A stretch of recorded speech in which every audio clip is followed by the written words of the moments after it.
मुंबई महानगरपालिकेच्या निवडणुका येऊ घातलेल्या आहे। आज तुम्ही टेंडर घोटाळा आणि त्याचबरोबर ज्या पद्धतीने पुढचं नियोजन आहे या सगळ्या संदर्भातली आज बैठक घेतलेली आहे, पत्रकार परिषद घेतली, काय नेमकं म्हणणं? नाही, मी धन्यवाद देते तुमच्या सगळ्या मंडळीचे की तुम्ही ज्या तऱ्हेने मुंबईकरांचे आम्ही जे प्रश्न मांडतोय ते लोकांपर्यंत घेऊन जाण्याचं काम करतात।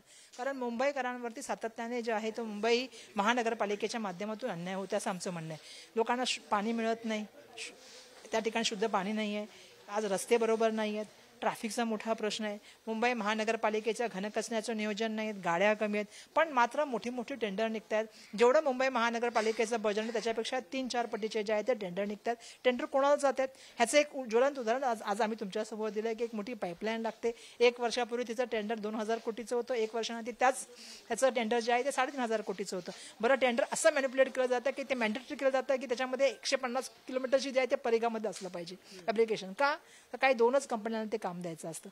अशा तऱ्हेने जे काम चालतं ना, हे अर्बन डेव्हलपमेंट डिपार्टमेंटचं नाही, अर्बन डिझास्टर डेव्हलपमेंट जे आहे ना, अर्बन डिझास्टर डिपार्टमेंट याच्या माध्यमातून हे काम चालू आहे। हे आता मागील 3 वर्षापासून तुम्ही बघा, टेंडर पूर्णपणे जे आहे ते मॅनिप्युलेट करण्याचं काम केलं जातं।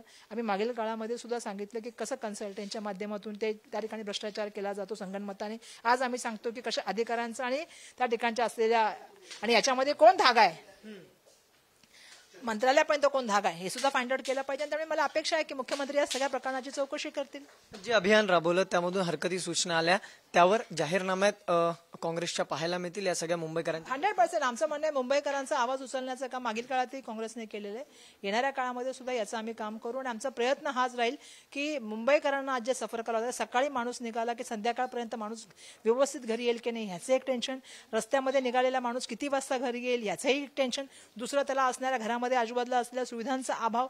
खरं मुंबई ही आपण म्हणतो की देशाची आर्थिक राजधानी नाही, ते जागतिक लेवलची शहर आहे, तर त्या लेवलचं करण्याचं काम केलं गेलं पाहिजे। पण दुर्दैवाने मुंबई महानगरपालिकेमधलं नियोजन शून्य कारभार, राज्य सरकारचा सातत्याने होणारा हस्तक्षेप आणि त्या व्यतिरिक्त मुंबई महानगरपालिकेची जो असलेला जो आलेला कर आहे, कराच्या माध्यमातून आलेला पैसा, तो स्वतःचा पार्टी फंड असल्यासारखा आविर्भाव, यामुळे आज मुंबईची ही अवस्था झालेली आहे। एकीकडे शिवसेना मनसेचं युतीचं पाहायला मिळतात, संकेत पाहायला मिळतात। महाविकास आघाडीमध्ये शिवसेना राहणार का नाही, काँग्रेस कशा पद्धतीने निवडणूक लढणार, कारण की जर मनसे सोबत आली तर काय ठरते?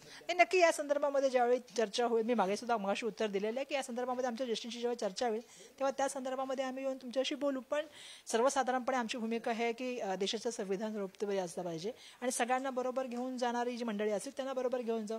शेवटी देशाच्या संविधानावरती जे काही हस्तक्षेप करणारी मंडळी असतील किंवा त्याचा वापर काही गैरमार्गाने करणारे असतील त्यांच्यावर आम्ही जाऊ शकत नाही। आमची भूमिका आहे, आम्ही संविधानाच्या सर्वोत्तम मानतो आणि संविधानाबरोबर जाणाऱ्या मंडळींना घेऊन जायला आम्ही तयार आहोत। आमचं काहीच त्याबद्दल दुमत असण्याचं काम नाही आणि आमचे जे पण निर्णय होतात ते वरून होतात, त्यामुळे या संदर्भामधला निर्णय झाला की तुम्हाला सांगू। शेवटचा प्रश्न, कर्नाटकच्या शिवाजीनगर मेट्रो संदर्भातला विषय सध्या चर्चेतला नामांतराचा, दुसरीकडे तो विषय असताना सुद्धा महाराष्ट्रामध्ये अहमदनगरचं नाव आता अहिल्यानगर करण्यात आलंय, तसा शासन निर्णय जो आहे तो सुद्धा जाहीर झाला। मला असं वाटतं की बघा, याचं उत्तर मी ऑलरेडी आता दिलेलं आहे, सातत्याने मी याचं उत्तर देणार नाही, पण मला वाटतं मी पत्रकार परिषदेमध्ये या सगळ्या प्रश्नांची सविस्तर उत्तर दिलेली आहेत आणि मला वाटतं ती पत्रकार परिषदेमध्ये सविस्तर उत्तर तुम्ही घ्यावीत। पुन्हा पुन्हा मग काय होतंय की असं, त्यामुळे मी याचं उत्तर दिलेलं आहे। तुम्ही प्लीज, माझी अपेक्षा आहे की प्रेस कॉन्फरन्स मधलं माझं उत्तर दाखवा। धन्यवाद। नागेश धोत्रे, धनंजय दळवी, पुढारी न्यूज, मुंबई।